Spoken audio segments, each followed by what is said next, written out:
So today I thought we'd go ahead and take a look at and test cordless 90-degree die grinders here. Now the question is, are these a viable alternative to your old school, air 90-degree die grinder? Now right off the bat, if we take a look at these specs real quick, you will notice that they are both made in China. The Milwaukee here is $40 more than the Ryobi. Both have 4 speeds, with the min of 10,000 for the Ryobi going up to 22, and then the Milwaukee here, you're looking at 10,000 going on up there to 2450. Now I will say one thing here, it's like this was an afterthought of actually indicating what RPMs you are in which mode. They just put a sticker on here. Both are brushless and of course made by TTI. They also both have a 1/4-inch collet. So when we take a look at the Ryobi here, again, 1/4-inch collet. Now you will have a 11/16 wrench here, and it actually does have a push button lockout here. So instead of having to have 2 wrenches, you can hold the motor here and then just use 1 wrench, of course, to tighten the collet. Grip wise, the grip is pretty good, similar to like a drill here. Now you do have this paddle to engage. So this does have a variable speed trigger. It feels like it has 4 steps. As you can see there, and of course then you have, your 4 modes right there. LED light on the front. Now spec wise, you're looking at from the end there about 5 3/4, pretty much 2.5. And then height wise, that's going to really depend on the battery. Height wise, you're looking at just under 9. Larger 4 amp hour there, you're looking at 9 3/4. Taking a look at weight here, 4 amp hour battery, you can see we're 3 pounds 3 ounces. 2 amp hour, we're 2 pounds 8.6 ounces.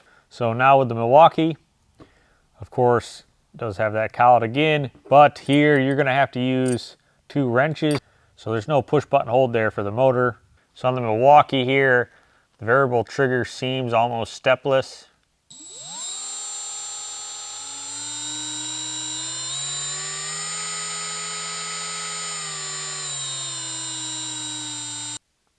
Looking about 4.5 from, of course, end to end here. Pretty much 2 inches around on the head there. Overall length, it's coming in at about 9 3/4. With the smaller battery, you're looking at 8 3/4. So a savings of about 1 inch. Weight wise, with 2 amp hour, 1 pound 10 ounces, 2 pounds 2.6 ounces. So definitely lighter. Of course, this does have the LED light here on the bottom, similar to the Milwaukee there. But I will say one thing, I don't really care for this grip. I'm going to be honest. I think the grip here on the Ryobi is a lot slimmer. It's just extremely thick there to where you can see my fingers do not touch. If we look at the Ryobi here, my fingers with the trigger pulled do touch. Versus, old school, you can see plenty of overlap there. Now, I don't know why they didn't just copy the grip here on the impact. I don't think it would have been that hard. You can see, yeah, it's thicker at the bottom here, but then it narrows out so you can get a tighter grip. Okay, let's go ahead and get min speed and max. So just under 10,000 there. Get her up to stage 4 setting. Looks like about 21.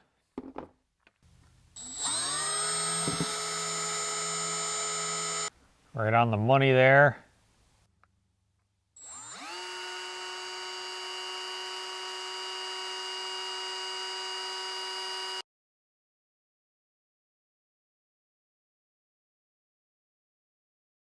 I'm going to go ahead and do what you shouldn't do. I'm going to run a cutting wheel on here just to push these to the limit here to see what the performance is, just to see which one actually has more power.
So you have it. After a couple cuts there, I got an average, and yeah, the the Milwaukee definitely did pretty poor when you compare it to the Ryobi here.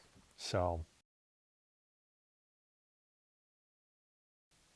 yeah, the RPM speed is higher on the Milwaukee, but overall performance is definitely better with the Ryobi. Now temp wise, they both do get pretty warm. I hit them each with a heat gun there after cutting the rebar. You know, hitting the vents here, motor temp wise, looking at somewhere around 120. But to me, at the end of the day, I'm going to say I'm going to keep this Ryobi, more power for one, and also you do have that catch there like you'd find on a Dremel, so you only have to have one wrench instead of two wrenches, and it's $40 cheaper. Plus, to me, this grip is more ergonomic versus the Milwaukee here. Again, you know, yeah, the Milwaukee was the first to the market, but yeah, performance-wise, horrible. You know, it's kind of the same deal when I tested these cutoff tools.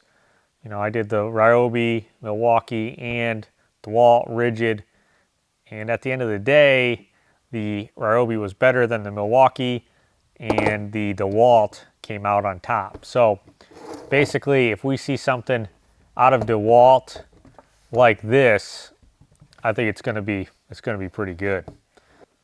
But of course, overall, you're going to be using this with roll locks. You know, you could probably get away with the Milwaukee, but performance-wise, you want the top performer and the cheaper price. To me, you go with the Ryobi. Then in worst case scenarios where you need to get in closer, you know, keep that air die grinder on hand. You're not going to beat this for how close you can get in. Of course, when you compare it to either one of these, you can see no matter what right now, the 90-degree air die grinder, you're going to have the highest accessibility. So hopefully you enjoyed this video, and I'll catch you on another one.